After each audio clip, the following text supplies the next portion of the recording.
नमस्कार साथियों, मैं मानसा पर फिर से आप सभी का स्वागत है।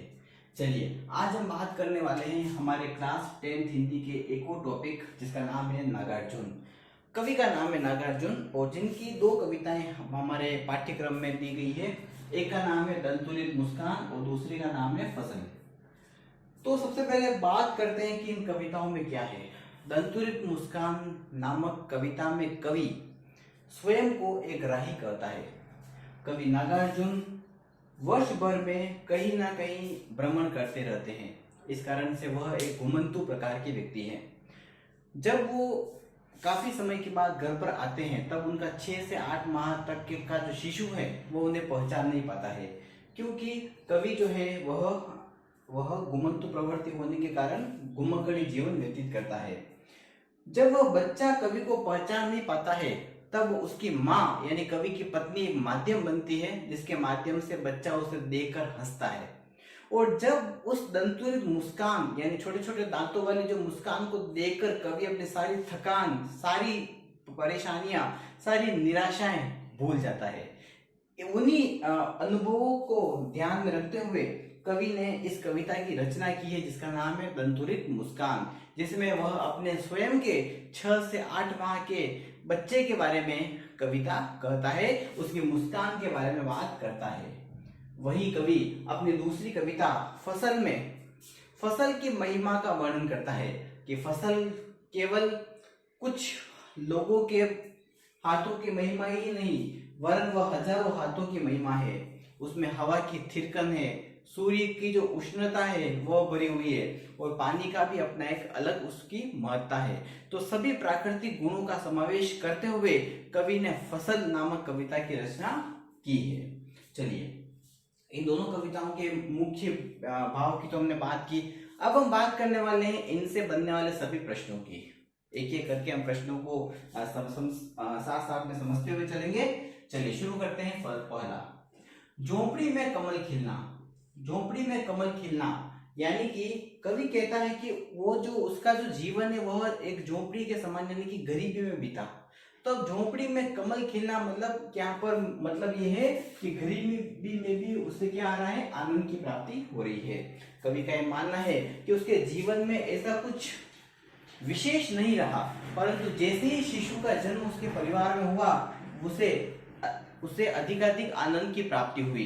इस कारण से वह शिशु को क्या कहता है कि वह मेरी झोपड़ी में कमल के समान खिला है, अर्थात गरीबी में भी उसे आनंद की प्राप्ति हुई है। कवि को एकटक निहार रहा है। कौन निहार रहा है? शिशु। छोटे बच्चे की प्रवृत्ति होती है कि जब वो किसी अनजान व्यक्ति को देखता है तो उसे एकटक यानी बिना पलक झपकाए उसे देखता रहता है। तो वही स्थिति कवि के शिशु की भी हुई है, क्योंकि कवि बहुत दिनों तक अपने घर से बाहर रहा था, वो उस शिशु के लिए अनजान था। इसी कारण से कवि के लिए वह शिशु कैसा था? वह शिशु कवि को एकटक निहार रहा था। बच्चे की मुस्कान पिघला सकती है किसको? कठोर मन को। कठोर मन को भी बच्चे की मुस्कान पिघला सकती है। मुर्दे में जान डालना यानी हताश व्यक्ति में आशा का संचार करना। बच्चे की जो मुस्कान है वो मुर्दे में भी जान डाल देती है, यानी कि जो हताश है, जीवन की परेशानियों से जो निराश हो चुका है, ऐसा व्यक्ति भी बच्चे की मुस्कान अगर देखता है या उसका अनुभव करता है तो उसमें एक आशा का संचार होता है। नन्हे शिशु का शरीर किसके समान बताया गया है कविता के अंतर्गत? वो बताया गया है कमल के समान। फसल कविता में किसकी महिमा का वर्णन किया गया है? फसलों की महिमा का वर्णन किया गया है। मिट्टी का गुणधर्म बहुत इंपॉर्टेंट प्रश्न है। मिट्टी का गुणधर्म किसे कहा गया? वो कहा गया फसल को। वायु का योगदान क्या था? वायु का योगदान है फसल को बड़ा करने में। फसल को बड़ा करने में वायु का योगदान है।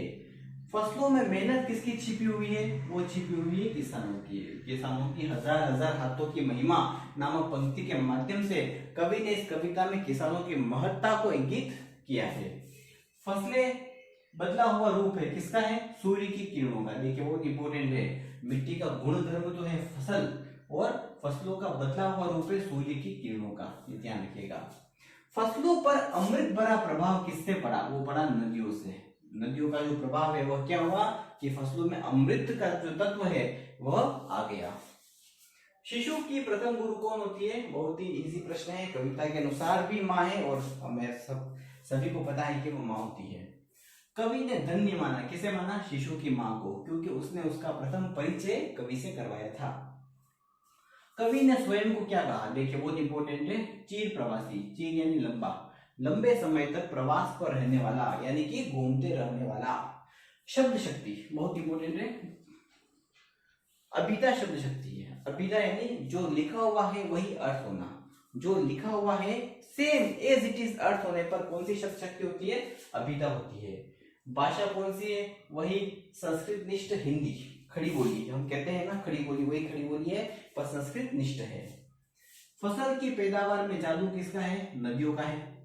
फसलों को गरिमा बताया है करोड़ों हाथों के स्पर्श की, ये बहुत इंपॉर्टेंट है कि करोड़ों हाथों के स्पर्श की गरिमा किसे बताया है? फसलों को। संदली मिट्टी, ये वर्ड आया हुआ है कविता में, मतलब चंदन वर्णी सुगंधित मिट्टी को संदली मिट्टी कहा गया है। फसल को थिरकना कौन सिखाती है? हवा। हवा से फसल थिरकती है दोस्तों, इस कारण से फसल को थिरकना हवा सिखाती है।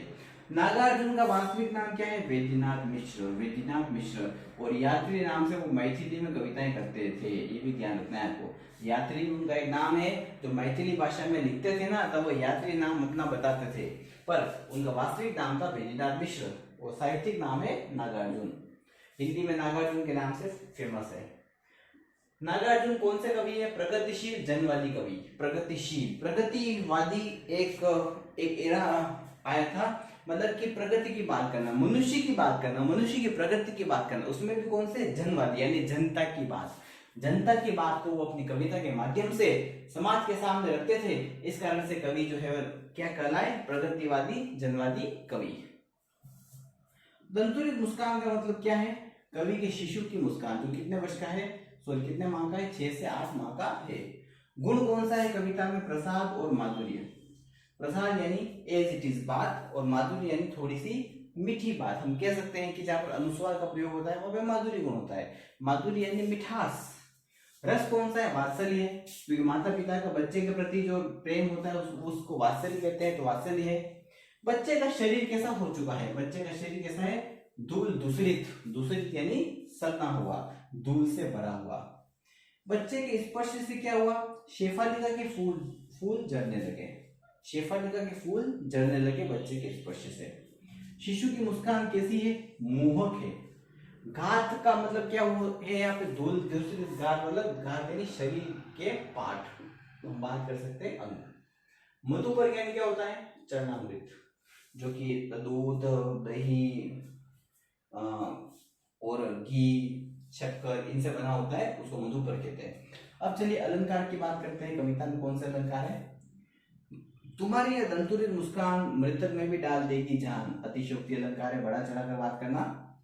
छोड़कर तालाब मेरी झोपड़ी में खिल उठे जलजात, पिघलकर जल बन गया होगा कठिन पाषाण, छू गया तुमसे कि झड़ने लगे शेफालिका के फूल। कौन सा है? उत्प्रेक्षा। मतलब तीनों ही पंक्ति में किसकी बात की गई है? संभावना की। और जहां पर संभावना की बात होगी, हो सकता है संभावना की बात होगी, वहां पर उत्प्रेक्षा अलंकार होता है। परस पाकर पप अनुप्रास, धूलि दूसर द अनुप्रास, तो यहाँ पर अनुप्रास अलंकार है।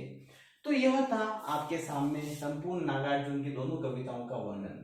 तो आपको वीडियो कैसा लगा कमेंट में जरूर बताएं और चैनल को सब्सक्राइब करना ना भूलें। Thank you.